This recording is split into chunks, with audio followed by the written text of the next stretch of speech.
Hello കൂട്ടുകാരെ, എന്തൊക്കെയുണ്ട്? സുഖം തന്നെയല്ലേ? ചേച്ചി പറഞ്ഞ കഥയൊക്കെ കേൾക്കുന്നുണ്ടോ? അന്ന് പറഞ്ഞ കഥ ഓർമ്മയുണ്ടോ? ആമയും മുയലും പന്തയം വെച്ച് ഓടിയപ്പോൾ വലിയ ഓട്ടക്കാരനായ മുയലിനെ ആമ തോൽപ്പിച്ച കഥ കേട്ട് കാണുമല്ലോ അല്ലേ? പിന്നീട് സംഭവിച്ച കഥ കേൾക്കണ്ടേ? ആമയുടെ മുന്നിൽ തോറ്റതിനാൽ മുയലിന് വലിയ നാണക്കേടായിരുന്നു. മറ്റു മൃഗങ്ങളും പക്ഷികളും അവനെ കളിയാക്കി. ഇനി ഒരിക്കൽ കൂടി ഓട്ടപ്പന്തയം വച്ച് തനിക്ക് വിജയിയാവണമെന്ന് അവൻ ദൃഢനിശ്ചയമെടുത്തു. അവൻ കൂട്ടുകാരുമായി ആമയുടെ മുന്നിലെത്തി. ഒരിക്കൽ കൂടി ഓട്ടപ്പന്തയം വേണമെന്നും അതിൽ തന്നെ പരാജയപ്പെടുത്താനും ആമയെ മുയൽ വെല്ലുവിളിച്ചു. 6 മാസം കഴിഞ്ഞ് പന്തയം നടത്താമെന്നായി ആമ. മുയലും കൂട്ടുകാരും അത് സമ്മതിച്ചു മടങ്ങി.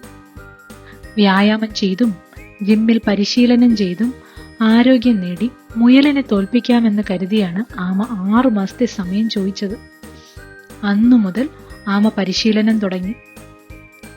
എത്രയൊക്കെ പാടുപെട്ടിട്ടും തനിക്ക് വിജയിക്കാനാകുമെന്ന വിശ്വാസം ആമയ്ക്കുണ്ടായില്ല. അത് തന്റെ ഭാര്യയോട് സങ്കടം പറഞ്ഞു. എങ്ങനെയും മുയലിനെ പരാജയപ്പെടുത്തണം.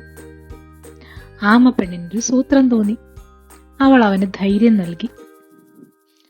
അങ്ങനെ ഓട്ടപ്പന്തയ ദിവസം വന്നെത്തി. പന്തയം തുടങ്ങി. മുയൽ ഓടി ഓടി മുന്നിലെത്തി. ആമ പിന്നിൽ ഇഴഞ്ഞു വരികയാണ്. ആമ പെണ്ണ് വഴിയിൽ കുറേ ക്യാരറ്റുകൾ നിരത്തി ഒളിച്ചിരുന്നു. തീറ്റക്കൊതിയനായ മുയലിനെ പറ്റിക്കുകയാണ് ആമ പെണ്ണിന്റെ ലക്ഷ്യം. അത് ഫലിച്ചു. ഓടി വന്ന മുയൽ വഴിയിലെ ക്യാരറ്റുകൾ കണ്ട് ഓരോന്നായി തിന്നു തുടങ്ങി.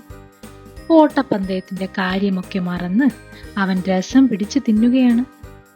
ആമ ഇതൊന്നും ശ്രദ്ധിക്കാതെ ഇഴഞ്ഞിഴഞ്ഞ് മുന്നിലേക്ക് പോയിക്കൊണ്ടിരുന്നു. ഇത്തവണ കൊതിയനായ മുയൽ ക്യാരറ്റ് തിന്ന് ക്ഷീണിച്ച് അവിടെ ഇരുന്നുറങ്ങിപ്പോയി. വീണ്ടും വേഗം ലക്ഷ്യസ്ഥാനത്തെത്തിയ ആമയെ ഇത്തവണ മൃഗരാജാവായ സിംഹമാണ് മാലയിട്ട് വരവേറ്റത്. ഒരുപാട് മൃഗങ്ങൾ അതിനെ തോളിലേറ്റി നടന്നു. രണ്ടാമതും ആമയോട് തോറ്റ മുയൽ ആകെ നാണം കെട്ടു.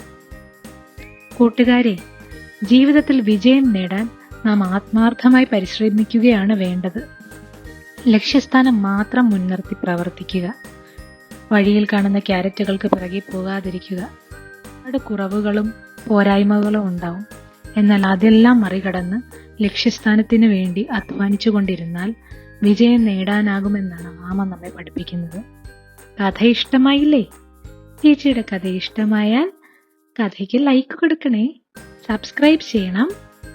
ബെല്ലൈക്കൺ അമർത്തിയാൽ ചേച്ചി പറയുന്ന കഥകൾ നിങ്ങൾക്ക് ആദ്യം കേൾക്കാം. ഓക്കെ, അടുത്ത കഥയുമായി അടുത്ത ആഴ്ച ചേച്ചി വരുന്നതാണ്. കാത്തിരിക്കില്ലേ കൂട്ടുകാരെ?